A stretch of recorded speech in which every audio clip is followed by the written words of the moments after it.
Hey everyone, it is Bizarre Individual here, and I am so excited to finally be filming this video. It is going to be my top 5 favorite yaois. I have been wanting to make this video for quite some time, actually about 3 years now, so I thought it would be the perfect opportunity to make it now, as I wanted to give some recommendations for next month's Pride. So yes, please let's talk down in the comments of what your favorite top 5 yaoi is, and if you have read any of these titles, let me know. And yes, I hope you all enjoy the video.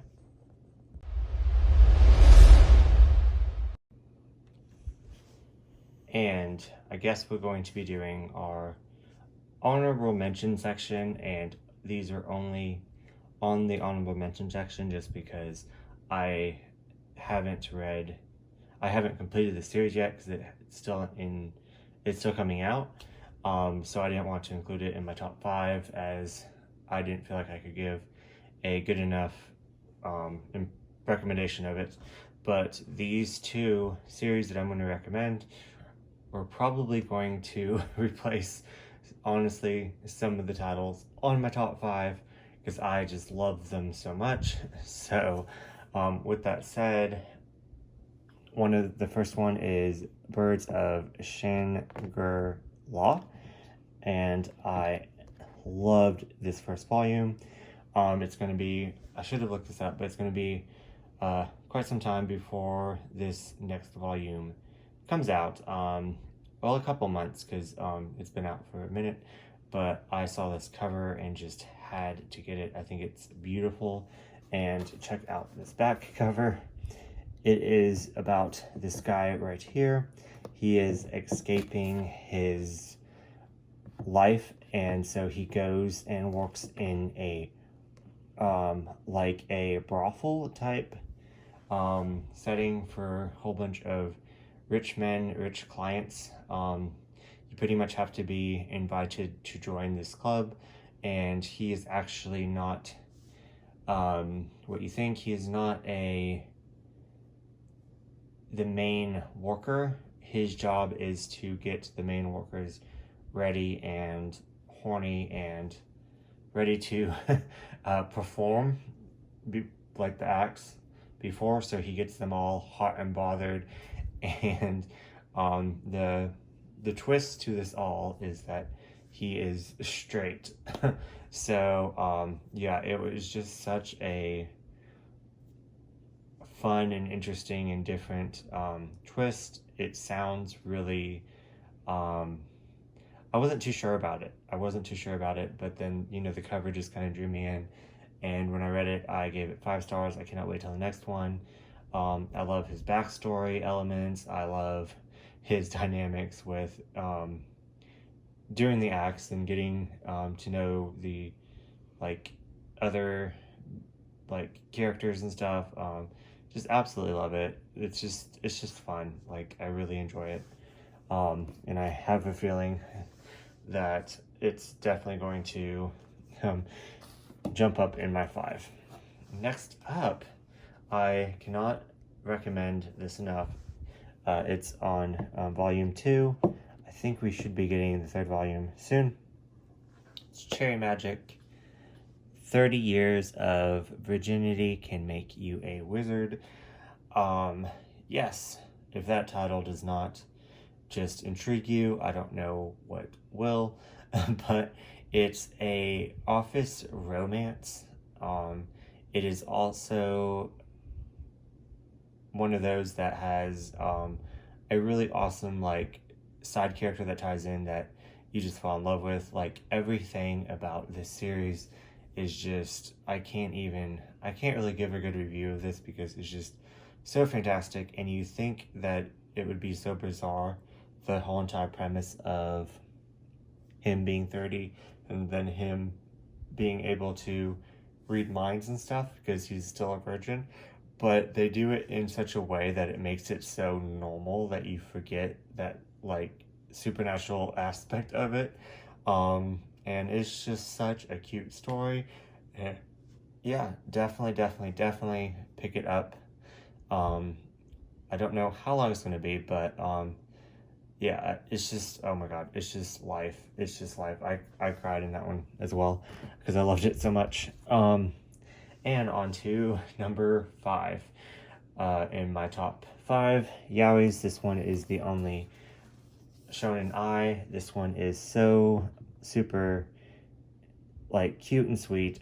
There's no sex in it, and this one kind of confused me because the who owns Sublime is Viz, and this is by Viz, so they could have easily made this 3-volume series into a Sublime like label if they wanted to, because I noticed that they're also coming out with some other like non-graphic like yaois. They also come out with like some shonen ai titles like Given and stuff. So they could have easily put this under this. I don't know why they didn't, but regardless, this one is just so cute. It is about these two high school students kind of finding out who they are, their emotions, their sexuality, and this one just does not want to stay up. I really need like a stand to hold books when I'm talking about them. I will have that next video. But anyways, yeah, this is just so cute. Like, I absolutely love it. Like I said, it's a 3-volume series. You will not be disappointed. I don't know why I put it off reading it so long, like to read it, but I did. And then when I read it, I just loved it. So definitely go pick that one up. Next up, no one is surprised, I talk about Escape Journey a lot. It is definitely on my top 5, as I can relate it to my life. As I noticed when I watched like reviews on this and stuff, they pretty much just tell, you know, like the premise and what happens, and I come up with like in my mind of how these characters are feeling and their emotions towards each other. It starts out with them in high school, and they're kind of both trying to find themselves. I would say that they're kind of both like in the closet, and they don't want to kind of admit their sexuality, so they kind of one of them acts like he's more into the other one than the other one lets off, and so then it skips a couple years to when they are in college and they meet up, and they have to kind of reconnect and decide. They obviously still care about each other regardless of one of them what he acts or says, and they decide to become friends. And yeah, definitely give this a try. I know that the whole entire trigger warning for fetish is in there, so but if you can look past that, which I mean, it doesn't, I don't even have to look past it because it doesn't bother me at all, but that's besides the point. Oh my god, it's just so good. I just love it. And the artwork, I just love this manga because artwork so much. But yeah, and that is, next up is number 3 on my list, and that will have to be Love Stage. I buddy read this with Sky. This is may not actually be her favorite yaoi now, as I recommend so many to her, but yeah, we are just yaoi crazed at the moment. We're just reading so much yaoi together. But anyways, Love Stage. It is pretty much about this famous like actor family where some dude's a singer, they model, their parents are famous actors, or one's a musician. They're just famous in the spotlight. And the mom is doing a commercial when she was younger and just had him, and she is getting married, and they want to throw out in the audience like the bouquet for this commercial, and want this guy to catch it because he has to cross-dress as a like little girl, which I don't really think that's cross-dressing, but anyways, wear girls' clothes to play the part because the little girl that was supposed to backed out, and then they just threw him on since he had so many femme qualities. Then years in the future, they wanted to 10 years in the future, they wanted to do like a remake of the commercial for a 10-year anniversary. And so they want that small couple, the same actors, to play them growing up and them getting married. So this guy right here is kind of, I guess, still in the closet, maybe, and just a big otaku. I love that aspect. I actually wish that they could have filled a whole entire another volume's worth of content with them being an otaku, and I would have loved it because that's just my favorite type, favorite genre. I don't know, but anyways, just so fun. And anyways, so at first he's just like, no, I'm a boy, I don't want to wear a dress, and they kind of bribe him enough, and yeah, you can kind of see where this is going, and but they don't tell him that he has to kiss a boy, and yeah, so yeah, it is just so much fun. There's so much shenanigans in this. It is great. I highly recommend it. Yes. Next up is my second one, and honestly, my second one and my first one are so close to being tied. So close to being tied. And it is 10 Count. I love 10 Count so freaking much. It is about this guy that is a germaphobe because he had past experiences, and he meets this guy that is a counselor and kind of helps him get over his germaphobe, like one by one, and just their dynamic, and it's just so good. I am so obsessed with 10 Count. Oh my god, like, it is just wonderful. Yeah, I don't know. I just think maybe the reason why it's number 2 is because it's not long at all. It's only 6 volumes, and I'm so happy that 6 volumes. It could have been longer. But I feel like it was just kind of like it had more to it. And so then the next one is shorter.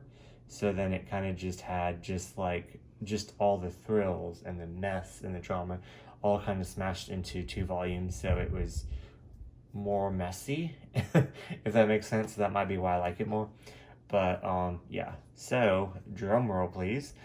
My number 1 yaoi would be this 2-volume series.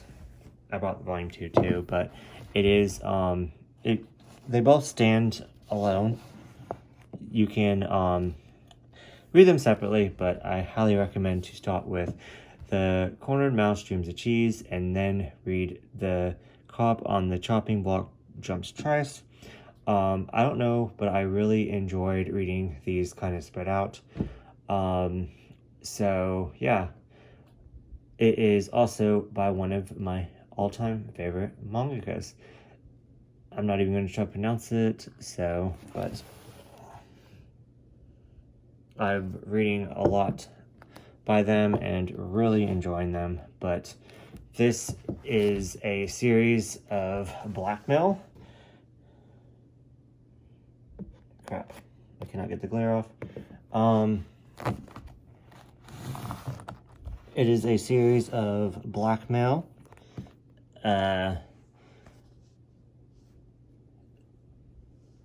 Like cheating, it is messy, it is pretty much, it's kind of psychological too, because at first you're like, oh my god, these people are just mistreating each other so much, but then you realize that they're all just awful human beings.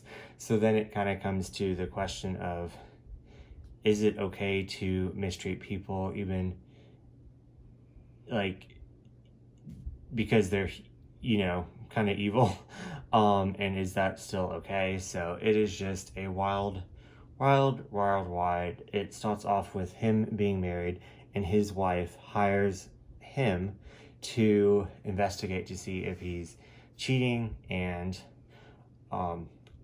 spoiler alert, he is cheating, but this guy right here says that if he sleeps with him, he will not tell his wife that he found out that he was cheating. And his wife, like, you know, hires him as, like, because he's a private investigator. It is just a mess, just such a mess, and I highly recommend it, and I can't recommend it enough. It's more than 5 stars. It is just fantastic, perfect. I've read it, I want to say like 5 times now. So yeah, anyways, that is my top 5 recommendations, and then two